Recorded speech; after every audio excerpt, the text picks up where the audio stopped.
Buenos días a todas y a todos. Muchas gracias por la invitación. Me da mucho gusto participar nuevamente en un evento que tiene lugar en la sede de la Academia Nacional de Medicina, corporación de la cual me siento muy orgulloso de ser miembro. Quiero, en atención a la invitación que me hicieron los organizadores, hablar de los desafíos que impone la pandemia al sistema de salud. Y si me permiten, voy a compartir mi pantalla para agilizar esta presentación. Necesito que me permitan compartir la pantalla porque no me lo deja hacer o que se proyecten el PowerPoint, por favor. Pero quisiera empezar agradeciendo, ahora sí, a los organizadores de este evento, a todas las instituciones que han contribuido a su organización, y de manera muy especial al doctor el doctor Germán Fajardo, vicepresidente de nuestra academia y director de la Facultad de Medicina de la UNAM. Lo que yo quisiera dejarles es como un mensaje central, que en el sentido de que estamos saliendo de un trauma colectivo enorme que fue la pandemia de COVID-19, y que la única forma de poder elaborar o procesar este trauma es lograr construir no una nueva, sino una mejor normalidad, que en el caso del sistema de salud representa la construcción de un sistema realmente universal que garantice el acceso a servicios integrales de alta calidad con protección financiera. Ahora, uso el término universal en ese mensaje, y realmente este término tiene dos significados principales. Uno, que es el más común, es un sistema que cubre a todos y a todas los ciudadanos, pero universal también quiere decir un sistema que cubre a todos los ciudadanos con los mismos beneficios y bajo las mismas reglas. Este segundo criterio es absolutamente importante, porque puede uno tener un sistema universal pero altamente segmentado, como de hecho era la situación en México hasta cerca del 2015. Ahora, ¿qué necesitamos hacer? Bueno, en la primera definición hay que hacer el último gran esfuerzo por cubrir a todo mundo. Todavía quedan grupos importantes que no están cubiertos. Pero lo igualmente importante es aplicar la segunda definición, es decir, que todo el mundo tenga los mismos derechos. Y esto requiere la instalación no de un sistema único, es decir, un monopolio, sino de un sistema uniforme. Entonces, lo que quiero hacer en estos minutos que me han asignado es hablar de cuatro grandes temas. Primero, hablar un poco de cómo estaba la situación antes de la pandemia, porque el tema es cuáles son las implicaciones de la pandemia para nuestro sistema de salud. Luego, ver qué pasó durante la pandemia, y luego finalmente ver qué tenemos que hacer ahora que ya estamos acercándonos a la fase, al final de la fase pandémica de COVID-19, no al final de COVID, seguramente seguirá con nosotros, pero sí de la fase pandémica. Y luego haré alguna propuesta concreta para un siguiente paso. Entonces, ¿cómo estaba el sistema de salud antes de la pandemia? Y quiero referirme sobre todo a lo que era un elemento preponderante en el sistema de salud antes de la pandemia, que era el seguro popular. No me voy a extender mucho, he escrito ampliamente, como se señalaba cuando fui presentado, sobre estos temas, no solamente en la literatura especializada, sino también en revistas culturales como Nexos y Letras Libres, y en diarios de circulación nacional como Reforma y Excelsior, de manera que no me quiero detener mucho, pero quiero señalar algo que muy poca gente se percata, y es que antes de empezar el actual gobierno, México tenía ya un esquema en donde había en nuestro país 3 seguros públicos que, como veremos en un momento, tenían una cobertura ya muy amplia. Pero a través de una serie de reformas, que fueron verdaderas reformas de Estado, podemos llamarle a esto una política de Estado, porque fueron reformas que trascendieron 3 administraciones de gobierno con 2 partidos diferentes. Esto es lo que se llama una política de Estado. fueron creando a través de esta serie de esta política de Estado, se fue creando en México una homologación de la estructura financiera de nuestro sistema de salud. De manera que para 2018 en México teníamos 3 seguros públicos, el seguro de enfermedades y maternidad del IMSS, el seguro médico del ISSSTE y el seguro popular. El primero dirigido a la población asalariada del sector privado, el IMSS. El segundo dirigido a la población asalariada del sector público de la economía, el ISSSTE. Y el seguro popular dirigido a la población no asalariada. Y lo que se hizo fue que en 1997 hubo una reforma a la ley del IMSS que introduce junto con la cuota obrero y patronal una cuota social, una cantidad fija que de los impuestos generales se dedicarían, se asignarían al IMSS para administrar el seguro de salud por cada derechohabiente. Esa misma idea se tomó en 2003 en la reforma a la Ley General de Salud que creó el Sistema de Protección Social en Salud, cuyo brazo operativo era el Seguro Popular, y se adoptó la misma estructura tripartita de aportaciones, una cuota a cargo del beneficiario, que en el caso del Seguro Popular casi 90% de los beneficiarios estaban exentos, pero que creaba equidad con la cuota obrero, una misma cuota, la misma, exactamente se tomó el lenguaje de la ley del IMSS para que fuera la misma cuota a cargo del gobierno federal, y como esta es la población no asalariada, por definición no había una cuota patronal y lo que se creó fue una aportación solidaria con una mezcla de aportaciones de los gobiernos estatal y federal. En 2007 finalmente se reformó la ley del ISSSTE y se creó exactamente la misma estructura. De manera que México ya tenía esta estructura financiera unificada a través de esta política de Estado. Y la cobertura era ya muy amplia.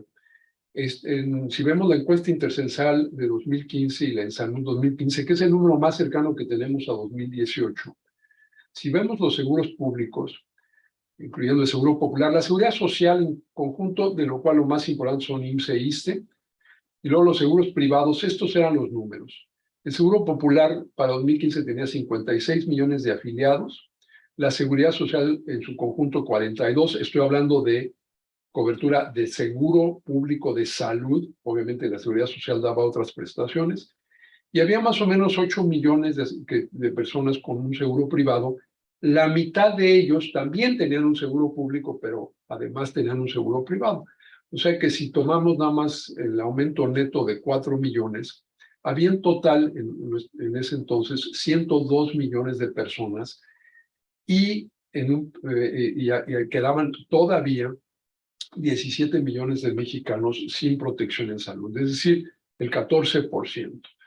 Pero ya habíamos llegado en ese momento a un 86% de cobertura con alguna forma de seguro público y más los 4 millones con seguro privado, la gran mayoría con un seguro público. De manera que había ya un avance sustancial en este término de cobertura. Y lo que procedía entonces era tratar de extender esto, llegar a ese 14% que todavía estaban sin protección en salud. El motor de esa expansión notable fue el Seguro Popular. Como acabamos de ver, era ya el seguro público con la mayor cobertura en México. Y estos fueron los principales efectos. Realmente hubo una expansión sin precedentes de la inversión en salud. El presupuesto de la Secretaría de Salud se cuadruplicó en términos reales, o sea, ajustados por inflación, entre 2000 y 2015. Creció por 4. No hay ningún otro sector del presupuesto que haya crecido de esa manera durante esos 15 años. Se amplió de manera muy importante la cobertura de protección social, incluyendo la protección financiera en materia de salud. Hubo un aumento de protección financiera, sobre todo una reducción importante de gastos catastróficos, un fortalecimiento de la oferta, las brechas que existían entre la seguridad social y la población sin seguridad social se cerraron de manera, no estaban eliminadas, pero se redujeron de ser más o menos tener una asignación del doble por persona con seguro social, que la persona sin seguro se redujo a más o menos un 20%. Y luego, aunque se llegó a decir que tendría un efecto en promover la informalidad, eso es un efecto mínimo. No me detengo en los datos que sustentan estos efectos porque, como dije, yo en lo personal he escrito mucho, pero además el Seguro Popular es posiblemente uno de los programas, si no es que es el programa público que mejor y más se ha evaluado. Hay una literatura incluso en revistas académicas de poco más de 120 artículos en revistas con revisión de pares que documentan estos efectos. También, no nomás en la literatura académica, también en una revista muy influyente, The Economist, que es una revista especializada, en un número especial sobre atención a la salud universal en 2018, justamente del año del que estamos hablando, cuando hubo elecciones en México, se escogieron 3 casos en todo el mundo para ilustrar programas exitosos de ampliación de cobertura, y uno de ellos fue el Seguro Popular, y esta cita literal está tomada de ese reporte, que habla de que diversos estudios, son más de 120 estudios, sugieren que el Seguro Popular ha reducido drásticamente el número de mexicanos que enfrentan costos catastróficos, e incluso varios estudios que demostraron un impacto positivo en reducir la mortalidad infantil. También hubo muchos retos, no eran de ninguna manera un programa perfecto. El reto principal era la implantación heterogénea entre estados y poblaciones. En los estados donde había un buen secretario de salud, bien capacitado, bien motivado, los estados fueron con buen apoyo del gobernador, porque pues vivimos en una república federal y los servicios de salud estaban descentralizados. Hubo una heterogeneidad en la implantación. Seguía habiendo brechas de calidad entre distintas instituciones, persistía la segmentación, ese era un ejemplo de un sistema con cobertura casi universal de 86%, pero no en el segundo sentido de la palabra universal, porque todavía había diferencias en los derechos de los distintos, entre los 3 seguros públicos, el IMSS, el ISSSTE y el Seguro Popular. Y luego se ha hecho mucho, se ha dicho mucho y se ha magnificado y se ha usado como excusa para el desmantelamiento del Seguro Popular los casos de corrupción. La verdad es que fueron casos muy específicos y el problema no era el Seguro Popular, el problema era la corrupción. Antes no había dinero para la salud, pues no había dinero que pudiera ser sujeto de corrupción. Como creció la inversión pública en salud, eso atrajo la atención de funcionarios corruptos, pero ahí lo que hay que hacer es castigar a los funcionarios corruptos y crear sistemas que prevengan la corrupción, no desaparecer los sistemas.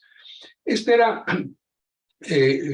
la situación que teníamos, y habíamos llegado a una situación de un interesante consenso. Creo que había consenso entre las distintas fuerzas políticas del país, los partidos y las distintas organizaciones profesionales, gremiales, de ciudadanos, que había que hacer un último gran esfuerzo para extender la protección social a todos los mexicanos, que había que dar el siguiente gran paso hacia la homologación de beneficios y hacia el fin de la segmentación. También había desacuerdos, y sobre todo la diferencia, sin embargo, no era en el qué eran esos consensos, sino en el cómo podríamos lograr esa universalización en los 2 sentidos. Y había 2 modelos básicamente que fueron motivo de debates, sobre todo el año electoral de 2018. Había un modelo público monopólico y un modelo público plural. El modelo público monopólico que vemos hoy en día solamente en Cuba y Corea del Norte, son los 2 únicos países, o el modelo público plural, representado por la mayoría de los países de la OCDE, de los países que tienen los sistemas más avanzados. Nadie proponía ninguna privatización. Ese ha sido otro espantapájaros que se ha erigido ahí. Nadie, el consenso era que el modelo debía ser preponderantemente público, con un efecto complementario pero secundario para los seguros privados, y la diferencia era si era monopólico o plural, pero todo basado en un financiamiento público y con una fuerte rectoría también pública. La diferencia entre los modelos se ilustra con esta gráfica. Hay 3 grandes funciones en todo sistema de salud. La rectoría, que incluye la regulación, es poner las reglas del juego y darle orientación estratégica, incluyendo la evaluación. Eso es la rectoría. quién puede atender, qué medicamentos se pueden vender, qué se requiere para abrir un hospital. Todo eso es la rectoría y cómo evaluamos y cómo sabemos que estamos en la dirección correcta. Segunda función es el financiamiento y la tercera es la prestación directa de los servicios, tanto de servicios clínicos como de servicios de salud pública. Y en México se había dividido a la población desde 1943, cuando se crea el sistema contemporáneo de salud, se dividió entre asalariados y no asalariados. Para los asalariados se creó las distintas instituciones de seguridad social y a los dos asalariados, a los grupos no asalariados se dividían en dos grupos. Supuestamente, este era el diseño, así no es como operaba el sistema.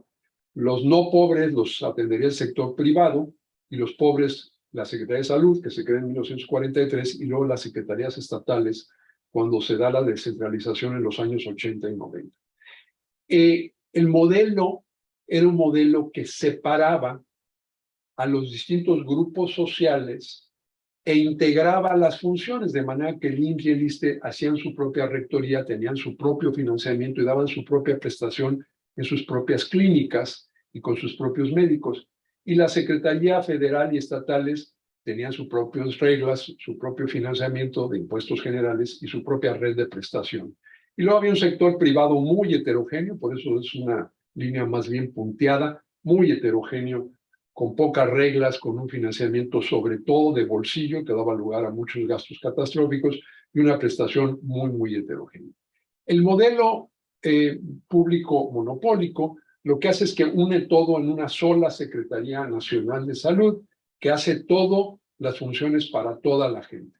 Y el modelo plural, lo público también, lo que hace es organizar el sistema por funciones en vez de por grupos sociales. Entonces, la rectoría es la función central de las secretarías, la Secretaría Federal y las secretarías estatales. El financiamiento se logra mediante un seguro universal que es parejo para toda la gente, independientemente que sean asalariados o no asalariados, y la prestación es una prestación plural, preponderantemente pública, pero con una participación de entes privados que han sido debidamente certificados, que eso es parte de la rectoría, acreditados para prestar servicios y siempre con un financiamiento público que protege a la gente del gasto de bolsillo, que es lo que es el gasto privado que produce gastos catastróficos y que arruina a las familias. Y es un sistema organizado por funciones donde todo el mundo, independientemente de que sean asalariados o no, tiene los mismos derechos. Esa era un poco la naturaleza del debate cuando llegamos al 2018. ¿Qué pasó entonces durante la pandemia? Y le llamo un salto al pasado, porque poquito antes de que empezara, en 2019, el presidente, ya para entonces presidente de la República, dijo, y esta es una frase que la ha repetido en otras ocasiones, incluyendo muy recientemente, y él decía entonces en 2019 que en 3 años, o sea, ya para 2022, íbamos a tener un servicio de salud igual que el de los países nórdicos, igual que el de Dinamarca, de Suecia, igual que el de Canadá, que no es país nórdico, pero ahí estaba en la oración. Ese es mi compromiso. Eso se dijo en 2019. Esto a mí me pareció una declaración excelente porque justamente todos esos países siguen el modelo público plural y era aparentemente ya un pronunciamiento estratégico del presidente de la República que en ese dilema entre modelo público monopólico, modelo público plural, nos iríamos hacia el modelo plural porque todos esos países tienen justamente ese modelo. Sin embargo, lo que se legisló ese mismo año 2019, unos meses después de la declaración del presidente, fue exactamente en el sentido contrario. Fue crear el INSABI, que lejos de superar la segmentación, la agudizó y que además recentralizó o pretendió recentralizar la atención a la salud para la población no asalariada y consagra ya, incluyendo en la Constitución, la idea de dividir a la gente entre derechohabientes de la seguridad social y derecho carecientes. Y al eliminar el Seguro Popular, incluso les quita a los no asalariados el esquema de aseguramiento que había antes.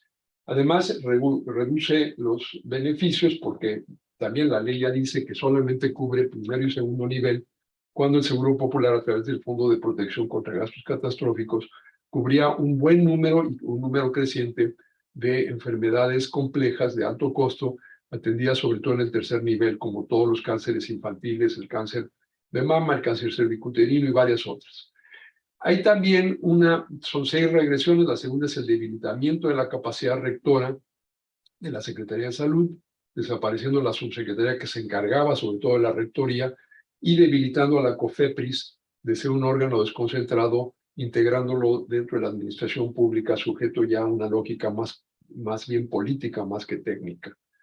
La tercera fue, por supuesto, la compra fallida de medicamentos, nuevamente bajo la excusa de la corrupción. Se desmanteló el mecanismo cuando lo que había que hacer era eliminar la corrupción, porque ahora no hay corrupción, pero tampoco hay medicamentos. Hubo un recorte presupuestal el año de la pandemia y en 2019 habían habido reducciones en términos reales, o sea, no alcanzaba el presupuesto siquiera a compensar por la inflación. Eso se ha corregido un poco, pero en términos reales seguimos básicamente con un presupuesto inferior al que había en 2015, sustancialmente inferior al que había en 2015, y se redujo la protección social. Varios estudios, sobre todo de la Coneval, muestran la carencia, el aumento en la carencia por acceso a servicios de salud, o sea, se ha reducido el acceso a servicios y aumentos importantes en el gasto de bolsillo y en los gastos catastróficos. Finalmente, la sexta regresión y la más grave es el deterioro en las condiciones de salud. Lo que tuvimos no fue ni el modelo público monopólico digamos, de Cuba o Corea del Norte, ni el modelo público plural que el presidente parecía inclinarse por él al mencionar a Dinamarca, Suecia, Canadá, Gran Bretaña también lo mencionó. Ninguno ni otro. Lo que tuvimos fue un regreso al modelo corporativista segmentado de los años 70 del siglo pasado. O sea, antes de la reforma a la Constitución en 1982, que reconoce en la Constitución un derecho universal a la protección de la salud, teníamos un modelo corporativista. Corporativista quiere decir que está estructurado sobre bases ocupacionales. Entonces, volvemos a segmentar a la gente según si tienen un empleo asalariado o no asalariado. Y eso fue lo que es los cambios a la ley de 2019, con la creación del INSABI a partir del 1 de enero de 2020 y la actual transferencia ahora del INSABI al nuevo programa del IMSS Bienestar, no cambia esto, sigue siendo un modelo corporativista segmentado. Entonces, por eso es que es una regresión hacia lo que teníamos en los años 70 del siglo pasado.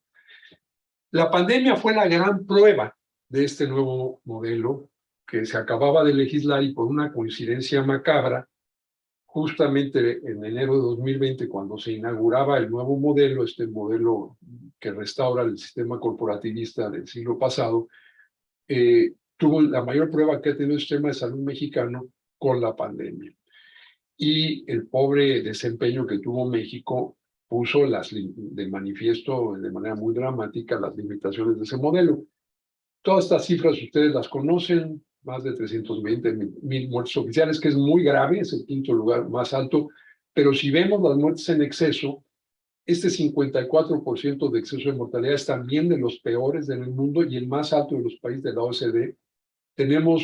Estaba escuchando la conferencia anterior, y qué bueno que en el INER, que tiene esa calidad técnica, no haya habido tantos descensos por COVID entre trabajadores, pero si vemos el conjunto de nuestro sistema, México que tuvo el porcentaje más alto, como el porcentaje más alto de muertes en trabajadores de la salud, una de las tasas más altas de mortalidad, primera causa de muerte, el COVID, que es la primera vez en 45 años que una enfermedad infecciosa encabeza la lista de causas de muerte. Y luego algo que apenas acabamos de calcular, nos acaba de calcular, y es que tuvimos la primera reducción generalizada de la esperanza de vida en un siglo. O sea, desde la pandemia de influenza de 1918, que corresponde más o menos con cerca del final de la fase armada de la Revolución Mexicana, México había tenido un incremento constante en la esperanza de vida. Y si vemos la reducción entre 2019 y 2021, o sea, los 2 años de la pandemia, durante 2020 y 2021, esa reducción nos lleva ahora en 2022 a la esperanza de vida que México tenía en 1992. Es decir, es un retroceso de 30 años. Perdimos el progreso de 30 años en el aumento de la esperanza de vida, que es el indicador sintético de cómo está la salud de un país. Perdimos 30 años, nos regresamos a como estábamos hace 30 años. Entonces, creo que la evidencia es bastante abrumadora de que ante esa gran prueba, pues el sistema que se había recién inaugurado falló, y falló, no, muchos otros sistemas en el mundo fallaron, no todos, por cierto, algunos de hecho fueron muy bien. Hubo países que no solo no tuvieron un exceso de mortalidad, sino de hecho tuvieron una mejoría. No todos los países han tenido baja de esperanza de vida, pero México está sin duda entre los peores desempeños. Ese es el trauma que tenemos que enfrentar. Y ahora lo que tenemos que hacer es mirar hacia adelante. Creo que hay un consenso abrumador de que el sistema que tenemos actualmente falló ante esta prueba de fuego, y ahora lo que tenemos que hacer es empezar a trabajar en una nueva generación de reformas. Y quiero terminar hablando de manera muy sucinta. Nuevamente he escrito abundantemente sobre esto, y no solo yo, muchos otros colegas han estado haciendo propuestas específicas. En lo que yo he escrito, y esto está en un artículo de Nexos de septiembre del año pasado, para el que tenga más interés, yo creo que necesitamos 5 grandes reformas para una nueva generación: una reforma legal, una reforma financiera, una reforma gerencial, una reforma al modelo de atención, una reforma participativa. Y solo las voy a mencionar porque no tenemos tiempo para entrar en detalle, aunque está todo eso escrito. La reforma legal es básicamente, empieza por ya eliminar la contradicción que tenemos en la Constitución. El artículo 4 dice que la protección de la salud es un derecho universal, pero el artículo 123 sigue ligando la atención médica a los derechos laborales. Entonces, tenemos ya que decidir en este país, de una vez por todas, que la salud, la protección de la salud es un derecho social de todo mundo, no tiene nada que ver con la posición de la gente en el mercado de trabajo. Seguir insistiendo, como lo hace el actual modelo, en separar a la gente entre derechohabientes del seguro social o de la seguridad social y derecho carecientes que no tienen ningún tipo de seguro y por lo tanto no pueden ejercer su derecho, es una contradicción directa del artículo 4. Ya tenemos que eliminar esa contradicción y decir que este es un derecho universal que no tiene nada que ver con la situación laboral de las personas. Hay otras reformas legales, pero esta es quizás la más importante. Segundo, y esto es crucial, una reforma financiera. Logramos multiplicar por 4 el presupuesto, pero desde 2015, o sea, desde la segunda mitad del gobierno previo, empezó a bajar y en este gobierno no se ha elevado, se ha mantenido estancado. Y creo que deberíamos de hacer un esfuerzo.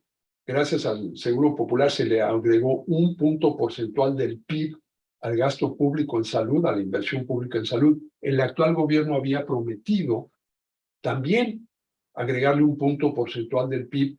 Eso no se va a cumplir ya en los menos de 2 años que le quedan al actual gobierno, pero tenemos que hacer el esfuerzo y seguir insistiendo en que debemos llegar al menos al 7% del PIB, que es el promedio latinoamericano. Ahora, no nada más es ponerle más dinero a la salud, es lograr más salud por el dinero. El dinero tiene en primer lugar que venir de una contribución social generalizada que sea progresivo, y aquí está lo más importante: se tiene que integrar un fondo único de aseguramiento. Muchas gentes han dicho que hay que restituir al Seguro Popular. Eso no es lo que hay que hacer.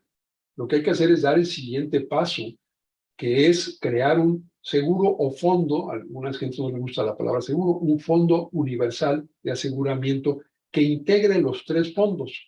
Bueno, los 2 fondos, ya los fondos del Seguro Popular, incluyendo el Fondo de Gastos Catastróficos, ya no existen, ya se usaron para el gasto corriente durante la pandemia. Pero el fondo del IMSS, el fondo del ISSSTE y el fondo equivalente que habría que, lo que sí hay que restituir es la cuota social para los no asalariados, y con eso fondear un fondo universal de aseguramiento, con un paquete común de beneficios al que toda persona tendría derecho, independientemente de quién sea su prestador de servicios. Y bueno, ya lo dije, un seguro fondo universal con un papel complementario para los seguros privados. El financiamiento de la salud debe ser público. Esto no es una cuestión ideológica, hay razones técnicas por la cual en todos los países más avanzados, los países de la OCDE, el financiamiento es preponderantemente público. Esto se tiene que acompañar una reforma gerencial. Las habilidades gerenciales de la Secretaría de Salud, que eran bastante buenas, se han deteriorado. Lo vemos con la inhabilidad de ofrecer, de comprar y procurar y distribuir medicamentos. Entonces, tenemos que hacer un gran esfuerzo para recuperar lo que se ha perdido. Y ahí la clave es separar las funciones de financiamiento y prestación, porque cuando están integradas la rectoría, el financiamiento y la prestación, hay un conflicto de interés. Y lo que se hace es que se crean monopolios dentro de cada segmento del sistema de salud. Cuando se separan las funciones, como lo hace Dinamarca, y lo hace Suecia, y lo hace Canadá, y lo hace Gran Bretaña, entonces el financiamiento se va a la gente, a los prestadores que dan el mejor servicio, la gente tiene libertad de elección y el dinero realmente sigue a la gente. Esa es la base. No tiene nada que ver con privatización esto. A veces se usa la palabra para confundir a la gente. Tenemos que fortalecer esas capacidades administrativas que se han deteriorado mucho durante estos últimos 3 años y tenemos que desarrollar instrumentos gerenciales que permitan que todo ciudadano, cualquier ciudadano pueda ir a cualquier establecimiento público. Lo que hoy tenemos es una aberración. Si yo soy un ciudadano de México que pago mis impuestos, que hago mi contribución, y el hecho de que yo no puedo ir a una unidad pública, de una institución pública como sería el IMSS y el ISSSTE, sin que primero me hagan una biopsia de cartera para ver si tengo una credencial de esa institución. Eso es una aberración. Necesitamos introducir una tarjeta universal de salud en donde los ciudadanos, por ciudadanos me refiero a los residentes en México, todo mundo puede ir a cualquier instalación, sobre todo instalaciones públicas, sin que tenga nada que ver si trabaja en una institución pública, privada, si es asalariado, no asalariado o desempleado. Eso no tiene nada que ver con el acceso a la salud y el ejercicio del derecho a la protección de la salud. Para eso se requiere una sola tarjeta y un tabulador unificado. La tarjeta universal es lo que hacemos con los bancos. Yo puedo tener incluso con un sistema donde mantuviéramos separado al IMSS, al ISSSTE y al Seguro Popular como lo teníamos antes del 2018, uno debería ser capaz de ir a cualquier unidad de atención y que ya quien paga sea una cuestión que se hace después, como le hacemos cuando vamos al banquero automático de otro banco en el que tenemos nuestra cuenta. Estas son cosas que ya hay soluciones tecnológicas y administrativas y que México ya debería de dar ese paso. Y para eso necesitamos tener un tabulador unificado de intervenciones para que pueda haber utilización y facturación cruzada de servicios entre distintos proveedores, sea quien sea el que administre esos servicios. Necesitamos una reforma en modelo de atención. No tengo tiempo para detenerme en cada uno de estos adjetivos, pero creo que son bastante claros. Tiene que ser un modelo anticipatorio, no nada más estar reaccionando. Lo vimos en la pandemia. Estábamos siempre detrás del virus, tratando de alcanzar al virus, porque nunca tuvimos la capacidad de anticipar por dónde iría. Tiene que estar centrado en las personas, hay que darle el poder a la gente y eso implica, entre otras cosas, darles la libertad de elegir en dónde se atiende. Tiene que ser un modelo totalmente comprometido con la calidad, no es suficiente la cobertura, tiene que ser cobertura con calidad.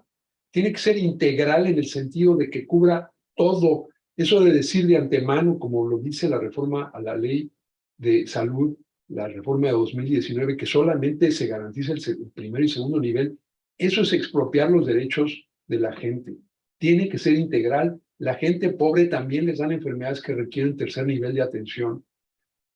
Tiene que ser continuo, porque lo que domina hoy el panorama son las enfermedades crónicas y por lo tanto tiene que haber continuidad de la atención y sobre todo continuidad en las distintas formas o estadios de la atención, desde la prevención, la detección temprana, el tratamiento, la rehabilitación y los cuidados paliativos. Tiene que haber continuidad en todo el arco de servicios que se pueden proveer para dar atención a algún problema concreto.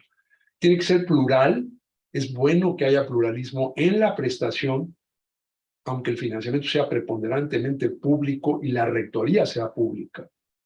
Tiene que ser interconectado, tenemos la tecnología, en la pandemia se avanzó un poco más en desarrollar redes de atención donde sobre todo puede darse atención remota.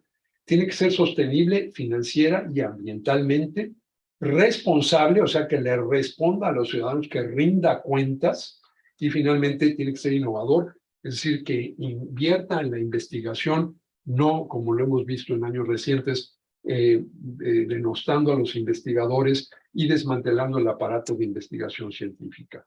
Esta restauración de la capacidad científica en México, mucha de la cual está en el sector salud, debe ser una parte integral del modelo de atención.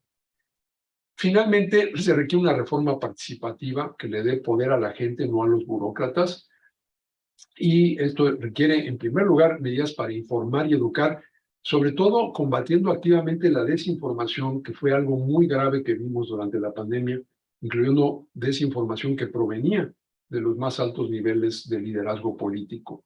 Fortalecer la participación de las organizaciones de la sociedad civil, ellas deben tener un papel muy importante, y desarrollar instrumentos que permitan saber qué opina la gente y que permita darle respuesta a las preferencias de los usuarios de los servicios. Termino con un paso siguiente muy concreto, y es que se instaure una comisión especial para la reforma del sistema de salud. Esto debía hacerlo el Congreso, que es el órgano un poco más de pluralismo que tenemos, una comisión totalmente independiente y apartidista que se aboque al rediseño integral del sistema de salud. Esto ya no va a ocurrir en los 2 años y pico que le quedan a la administración actual, pero sí es algo que debe empezarse a trabajar ya. El objetivo es muy claro, es alcanzar cobertura universal en los 2 sentidos de la palabra, y esta comisión, sus productos específicos serían un paquete de iniciativas de reformas legales, la primer tipo de reformas a las que me referí, una estrategia política para lograr que esas reformas se aprueben, una estrategia de comunicación social y un plan de instrumentación financiera e institucional. La comisión una comisión de este tipo tiene antecedentes muy notables. La más famosa es la comisión Beveridge, que se hizo cerca del final de la Segunda Guerra Mundial y dio lugar al Servicio Nacional de Salud británico de hoy en día, que es uno de los modelos que el presidente López Obrador ha presentado como un modelo. Está la Comisión Romanov en Canadá, igual, y en América Latina, aunque no fue una comisión parlamentaria, una comisión que estableció el presidente Ricardo Lagos, un presidente socialista de izquierda, para establecer el plan AUGE, Acceso Universal con Garantías Explícitas de Chile, que es, por cierto, sigue el modelo público plural, del cual hemos estado hablando.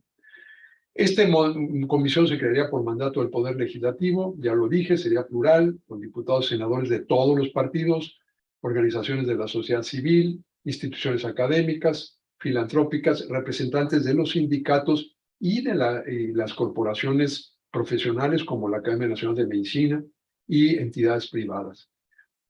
Con un presidente independiente que pueda vincular los objetivos del sistema de salud con las metas de desarrollo económico, inclusión social y estabilidad política. Como hemos visto con la pandemia, un mal sistema de salud no solamente hace que sufra la salud de la gente, sino que tiene serios y graves consecuencias en el desarrollo económico, el crecimiento económico y la estabilidad política de un país.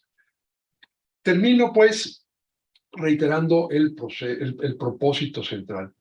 Esto es la única forma, creo yo, en que vamos a poder procesar el trauma colectivo de la pandemia, porque esta comisión se encargaría de definir con esa vocación plural qué es esa mejor normalidad. No podemos regresar a lo que teníamos antes, no se trata de restaurar el seguro popular ni lo que había antes, se trata no de la vieja normalidad, ciertamente no la normalidad de los años 70, que es lo que estamos padeciendo ahora, sino una mejor normalidad después de la pandemia. Creo y estoy convencido que sigue habiendo consenso en el qué. Es lo que dijo el presidente, un sistema de salud como el de Canadá, el Reino Unido y los países escandinavos. Esta idea de Dinamarca, ese es el qué. No igualito, no se trata de adoptar, sino de adaptar a las características de México, pero en el gran diseño ese es el modelo. Ahora, la respuesta es cómo lo hacemos. No se va a hacer estableciendo organizaciones como el INSABI o ahora el IMSS Bienestar, que van justo en sentido contrario de la visión de un sistema como el de Dinamarca, sino creando una comisión que convoque a todo el mundo, nos permita llegar al consenso y dar el siguiente paso y con ello empezar a sanar las múltiples heridas que han quedado abiertas después de la pandemia. Les agradezco mucho su atención, le agradezco nuevamente a los organizadores y al doctor Germán Fajardo su gentil invitación.